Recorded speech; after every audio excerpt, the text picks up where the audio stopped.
Hi, I'm Stewart Spinks and welcome to episode 275 of my podcast, Beekeeping Short and Sweet. This last week has been one of trying to regain control of the honey room once more. The weather remains warm, the ivy is in flower, and there's a bit of a rush to get settled ready for the quieter time of year. And that's just me. Hopefully, you're all in better control of your apiaries than I, and you're putting your feet up early.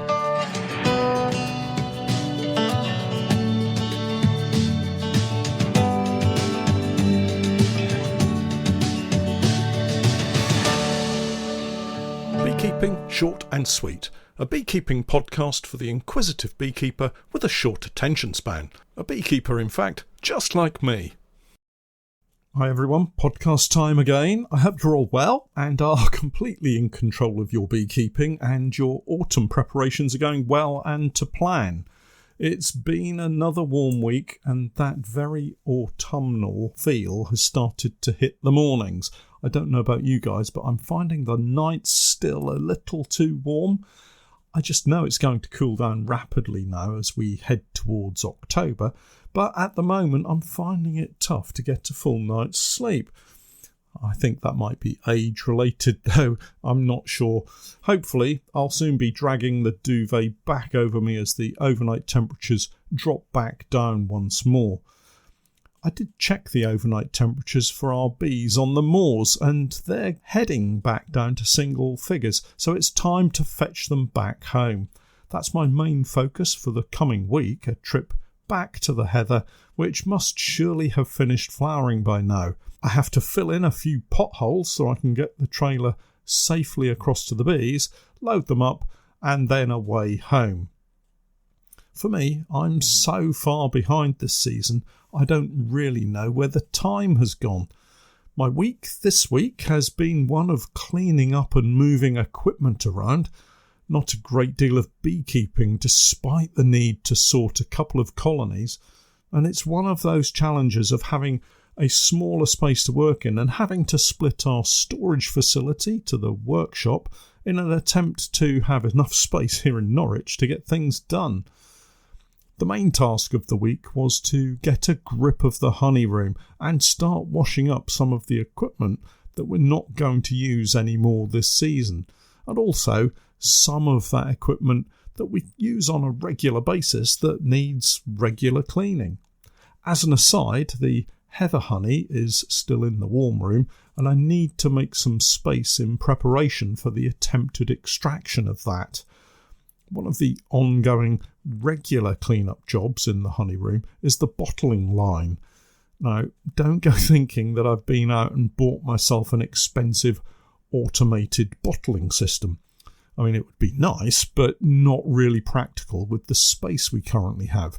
No, what I mean is the creamer cum settling tank, the 100 kilo tank with the stirrer in it, the pipework from there to the bottling machine, and the bottling machine, the stainless steel bench, and the sundry other bits such as the strainer and conical mesh strainer that we sometimes use if we're sorting out some spring honey, for instance, that hasn't been strained prior to going into the buckets. All of that is an ongoing clean-up. Each time we run the filling line, that sounds so sophisticated, doesn't it? Each time we get the honey into the jars, I wash out the tank, hoses and filling machine. It's not difficult, it's just time consuming. You have to make sure to use lukewarm water, not hot. Melting wax particles in the settling tank hose or filling machine is just going to make it more difficult to clean next time. And it's the same process for all of our honey room equipment really. I like to hose out the settling tank with cold water, giving it a quick rub down with a sponge cleaner, all of that with the settling tank tap open. Then, having closed the tap, a couple of inches of water in the bottom with some washing up detergent, and I wash the inside of the tank thoroughly to get rid of any residual honey that may be lurking around. Finally, having opened the tap and emptied the tank once more, I give it another hose down to wash away the detergent before setting it out in the sun and wiping it dry. The filling hose is a little more tricky, but I found a company that sells bottle brushes with very long metal handles about 1 metre long, and this helps scrub out the inside of the pipe and get rid of any honey, and again it gets the rinse, wash, rinse routine before being hung up to dry. The filling machine breaks down into its individual component parts for washing, and that simply goes into the washing up bowl for a similar process. I have an old toothbrush for getting into the hard to reach places, and it's really important, whatever equipment you use and however you use it, to make sure that it's washed and rinsed properly. That's why it takes so much time to do. I've rushed the process of washing honey buckets before, only to find a couple of months later that the bottoms have a covering of mould growing into the plastic. Totally impossible to wash out at that point, and so you end up having to recycle the bucket and start over with a new one. Not such a problem with 1 or 2 buckets, but if it happens to be 20, it can prove quite expensive. Far better to wash it out properly to start with. I've not yet cleaned out all of the main extraction equipment, as we still have some honey that might well extract. Some of our colonies over at the farm that grew the vetch, now that seems such a long time ago, but we left colonies that we had split over there to allow them to build up, and a few have produced a super of honey each. Currently they're on a wild flower mix that's being used to fix nitrogen into the soil, but they'll probably die back quite quickly once the weather changes. These colonies will come back home to one of our local apiaries to overwinter before going back out in the spring. Just dragging the subject back to the honey room, I think we may well find it's going to get worse before it gets better, mainly because of the heather honey that we need to deal with. The heather honey extraction is, well, it's not really an extraction, at least not in the way that we would extract, say, our summer blackberry crop or the borage, for instance. The particular properties of heather honey make it almost impossible to extract in this normal fashion, unless you have some rather specific equipment, one of which is called a heather honey loosener. Now, I've taken a look at these. They're basically 2 plates with lots of spring-loaded blunt needles in them. The frame goes in between the 2 plates, the handle is depressed, and the needles push into the cells, rupturing the cappings and loosening the honey. You see, heather honey is thixotropic.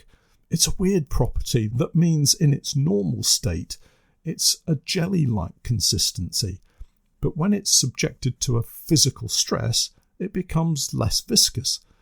Leave it for a while and it returns back to its jelly-like state. Now, these loosening machines are all well and good, but with a price bracket of over £5,000, it's not something I'm looking to invest in, certainly not this season. So the plan has always been to prepare some cut comb, but for the bulk of the heather honey, I'm going to crush it out using a fruit press. Now, this week I had a lovely series of videos planned around this activity. I just know you're all going to love seeing me make a complete mess in the honey room, trying for the first time to get this honey out of the comb.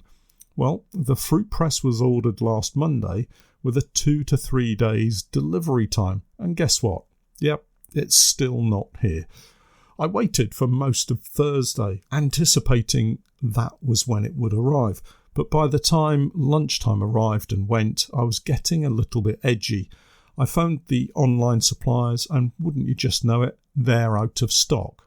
They obviously hadn't told me. They intended for their wholesaler to send it direct, but again, they're out of stock.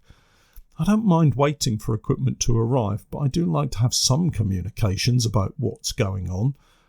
Having been told on Monday that it was going to be with me by Thursday and then silence just isn't good enough these days.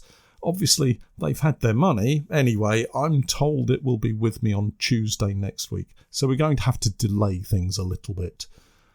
The impact on us is in several ways. Firstly, we currently have the heater and dehumidifier on and burning through electricity in the warm room. Not cheap right now. The dehumidifier is in there for 2 reasons. Firstly, the water content of the honey in the uncapped frames was reading close on 23%, way too high for bottling, but apparently a normal thing for heather honey. With the warm room doing what it does, the dehumidifier can suck out a fair amount of water from both the atmosphere in the warm room and in the honey in the frames. When I last checked, the honey was down to 21% in the frames, so we're not far off where we want to be. Just below 20% would be good. The other reason for having it on is that honey is also hygroscopic. Now this means that it has a tendency to absorb moisture, so if you leave it alone and uncapped or uncovered, the water content is going to increase, not decrease, as I need it to. Remember, a high water content in honey may well lead to it fermenting, and that's just going to spoil the honey. Unless, of course, you're making mead, but that's another story. So we wait for the fruit press to arrive, and now I'm looking for anyone who has a large apple orchard and would like to donate a big batch of apples so I can try and make some cider. That could be interesting. I did manage to get into the apiary at the fishing lakes in the latter part of the week, once I knew I wasn't going to get the fruit press. I really needed to get the 2 colonies that had spent the season in the John Harding queen rearing nukes out of those nukes and into the technoset hives. The reason for needing to sort these 2 colonies is the green woodpeckers at the fishing lakes. We see them most times we visit, and although they pose no problem at the moment, if we get a prolonged cold period over winter, there's a pretty good chance that they'll target these cedar nuke boxes and bang several holes into them in search of food. So the setup is a couple of nuke boxes in a vertical double brood configuration. That's to say, nucleus colony sized floor, nuke sized brood box, another nuke sized brood box, crown board and roof. This setup is also likely to struggle with any high winds over the winter months, especially when the trees lose their leaves and the winds blow hard. The transfer is into our technoset hives. The hard plastic shell will hopefully be too much for the woodpeckers, and they'll go off in search for an easier meal. Transferring colonies from nukes into full-size hives is a very straightforward job. Having a double nuke brood setup just means we have plenty of drawn frames with food and brood to use, rather than a 5 or 6 frame nuke with only frames of foundation available to add. The one difference here for me is to ensure that all of the brood is placed in the central area of the brood box of these full-size hives that I'm transferring them into. I don't want brood being isolated at one side of the box at this time of the year, as a sudden change in temperature generally will force the bees to have to work that much harder. One thing that beginner beekeepers should be mindful of and not get too worried about is the confused cloud of bees that takes to the air when you're swapping out from a nuke to a hive. This is all the more apparent when the bees are really active and many of them are out foraging. It will seem quite frantic, but if you allow them a couple of hours to settle down, they'll soon figure out what they're doing. One other point to say here is if you've a nuke that's doing really well in its nuke box right now, there's no need to swap it into a full-size hive. In fact, I would suggest you don't do that until spring. Colonies are settling down for the long winter ahead right now. Brood nest areas are getting smaller, and the number of bees in the hive or nuke will gradually reduce too. We're also at a time of peak robbing, so any sniff of some available honey and a nucleus colony moved into a full-size hive can easily be overwhelmed by wasps and other honeybee colonies. Better to wait it out, allow the nuke the opportunity of staying dry and warm in their nuke box, a space that they can easily manage, and then as they start to grow next spring, get them into a full-size hive, feed them up and watch them grow. That all seems a long way off right now though. The 2 colonies I had in the double nuke setup transferred well enough. It was interesting to see a lot of ivy nectar coming in right now, along with the bright yellow pollen. This is also from the ivy. A much needed late supply of food stores for our colonies as they prepare themselves for the coming weeks and foraging opportunities start to run dry. I guess it's an evolutionary thing, but I love the way the ivy becomes available just as the brood nest is shrinking, and cells become available for the bees to store the nectar and pollen in for use over the coming weeks and months. Anyone would think the insect and plant worlds have been planning just how to do this for years. So now I only have maybe 7 or 8 honeypore hives with bees in them. I'd ideally like to transfer them all across into technoset hives, as we have the capacity, and that would give us full protection against the woodpeckers over winter. It gets me thinking about the pros and cons of different hive types, and I've not yet found one particular hive that ticks all the boxes without there being some kind of drawback.